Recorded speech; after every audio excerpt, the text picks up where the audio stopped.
Lagos Talks 91.3.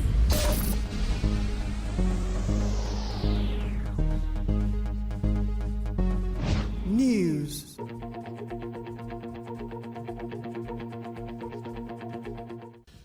The Nigerian National Petroleum Company Limited has said it is ready for a forensic audit of its supply of premium motor spirits (PMS) and the amount it spends subsidizing the product for the Federation.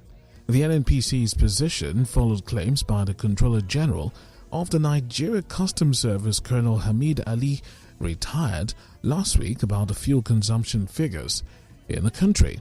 Ali had queried why the Nigerian NNPC Limited will allow the release of 98 million litres of petrol per day for local consumption instead of 60 million litres admitted by its own computation.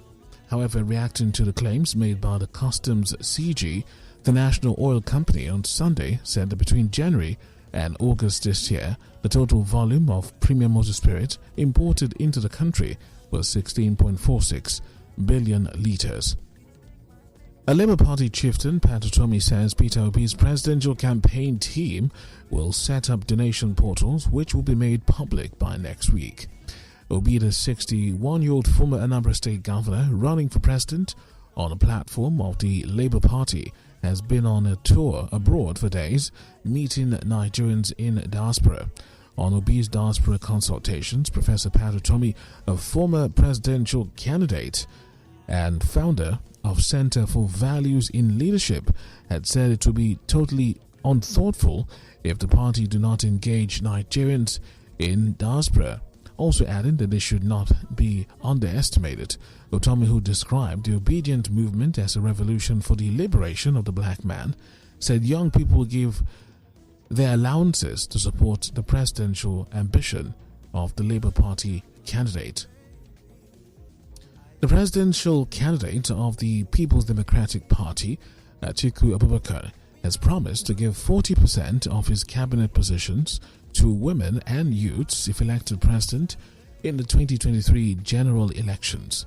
The former VP, who said this in Abuja during the weekend, also raised concerns over the high cost of living in the country, blaming it on the alleged failure of the federal government-led APC to effectively manage the nation's economy. The presidential candidate of the All Progressives Congress, Bola Tinubu, says the ruling party is enriched with people who have the wherewithal to continue to put Nigeria on the path of progress.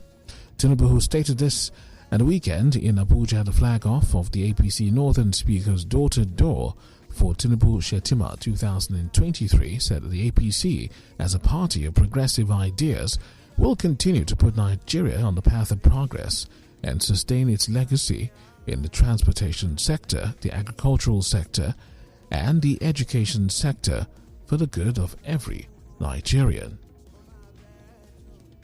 Meanwhile, the vice presidential candidate of the APC, Senator Kashim Shettima, in his remarks had said the emergence of Asiwaju Bola Ahmed Tinubu and himself is a call for building a new nation which must not be missed.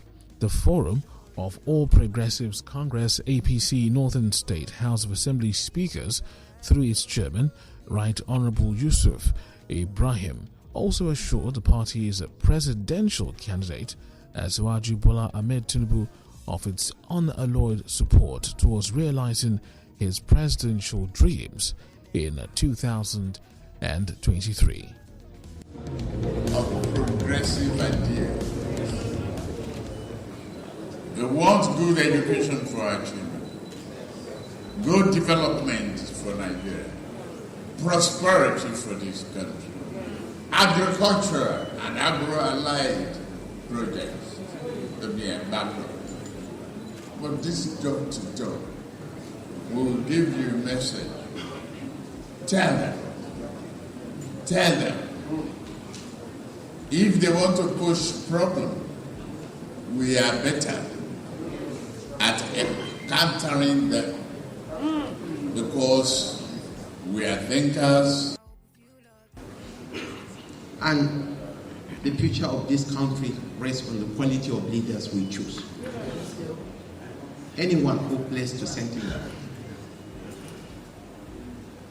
will have a very heavy to cry, because posterity will judge us harshly if we miss this opportunity of choosing this selfless leader to give us the quality of leadership that this country needs. That was Bola Tinubu and Vice Presidential candidate of the APC, Senator Kashim Shettima, speaking at the weekend. The Inspector General of Police, Usman Baba, has declared that there is no immediate threat stopping the 2023 elections from holding, dousing fears that the election may be cancelled owing to insecurity. According to a statement by the IGP, this follows a robust security threat analysis carried out by the police. The federal government has filed fresh 24-count charges against the suspended Deputy Commissioner of Police, Abba Kyari, who is being detained at the Kuje Correctional Facility in Abuja by the NDLEA alongside 4 others over alleged drug trafficking offences. In the fresh charges filed by Joseph Sunday, the NDLEA Director of Prosecution and Legal Services, on the 30th of August at the Abuja Division of the Federal High Court, following the uncovering of 14 assets allegedly owned by Kyari, the anti-narcotic agency accused him of non-disclosure of assets.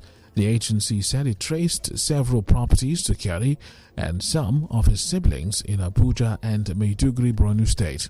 According to reports, over 207 million naira and about 17,598 million euros, €1,000 were discovered in Kyari's GTB, UBA and Sterling bank accounts and various assets in Abuja and Borno states, which include shopping malls, residential estates, a polo playground, lands and farmland. The Chief of Army Staff, Lieutenant General Farouk Yahaya, says the Nigerian Army has harnessed all the required resources with renewed dynamism to fight banditry, terrorism and other violent crimes across the country. He made a comment during a passing out parade of 220 boys of the Nigerian military school, Zaria, Kaduna State. The Army Chief was the reviewing officer for the passing out parade, stated that the graduates will undergo a 6-week training at the Nigerian Army School of Infantry to prepare them for future tasks. He said this is to enable them effectively contribute their quota in combating contemporary security challenges bedeviling the nation.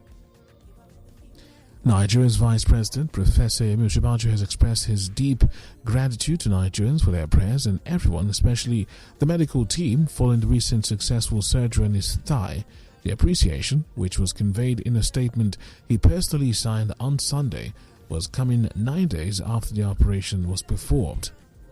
The President had a successful surgery on the 16th of July at the Duchess International Hospital, Ikeja.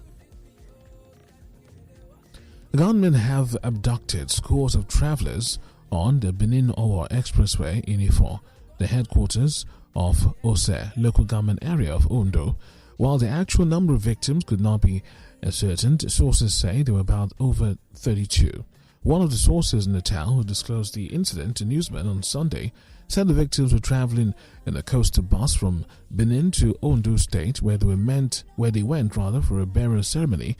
The spokesperson of the Ondo Police Command, SP Fumilayo Odolame, who confirmed the incident, said she could not ascertain the number of abducted passengers. And the Lagos State government has ordered the arrest of the developer and other building professionals working on the collapsed 7-story building in Victoria Island area of Lagos. The order came from the Lagos State Commissioner for Physical Planning and Urban Development, Dr. Idris Salako, during his visit to the site on Sunday. According to the Commissioner, the developer and other professionals had violated the state's planning laws.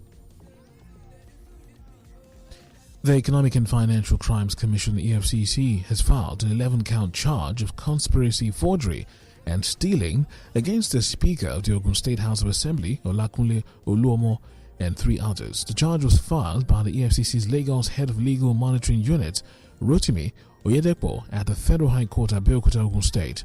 The anti-graft agency had earlier released the Speaker of the Ogun State House on bail.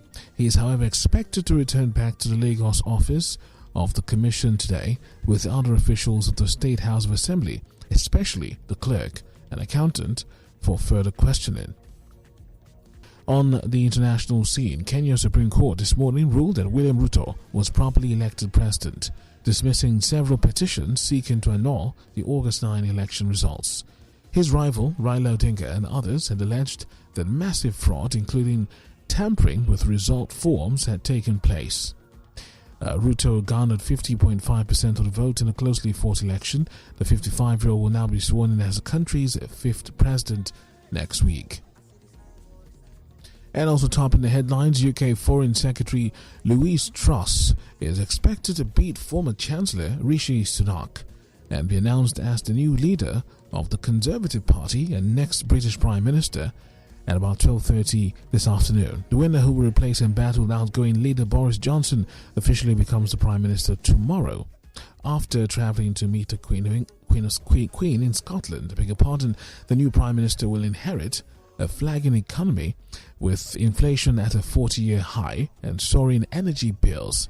The 7-week leadership contest brings to an end Boris Johnson's turbulent 3 years in office and has seen the candidates regularly attack each other's policies as well as the Tories' record in government. That story takes us to business, where European markets tumbled this morning and the euro hit a fresh 20-year low on growing fears about an energy crisis after Russia said it will not restart gas flows to the continent, while traders are also preparing for another interest rate hike this week. The Nord Stream 1 pipeline had been due to reopen on Saturday after being shut for 3 days. However, Russia's state-owned energy firm Gazprom announced it has found a leak. The announcement came the same day as the G7 nations said they would work to quickly implement a price cap on Russian oil exports, a move that would starve the Kremlin in critical revenue for its war efforts. The benchmark price for gas delivery jumped as much as 26% this morning. And our sports, where former Chelsea striker Diego Costa will reportedly undergo a medical with Wolves tomorrow ahead of a stunning Premier League return. The 33-year-old is currently a free agent and can be signed outside of the transfer window. If Costa passes his medical, it is more than likely he will be offered a contract by Wolves as they look to replace new signing Sasa Kalajic, who will visit a knee specialist after suffering an ACL injury at the weekend. Also in tennis, Kyrgios ended Daniil Medvedev's defense of the US Open title as he earned a thrilling 4-set win on an entertaining night in New York. The 27-year-old Australian will now move into the world's top 20, while Medvedev will lose his ranking as world number 1 following the defeat. Meanwhile, Spaniard Rafa Nadal, ranked third, is in pole position to reclaim the top spot when rankings are updated next Monday, as he is defending no points and playing the hard-court major for the first time since 2019. Fourth-ranked Carlos Alcaraz and Norway's world number 7 Casper Ruud also have a shot at the top position. Lagos Talks 91.3. News.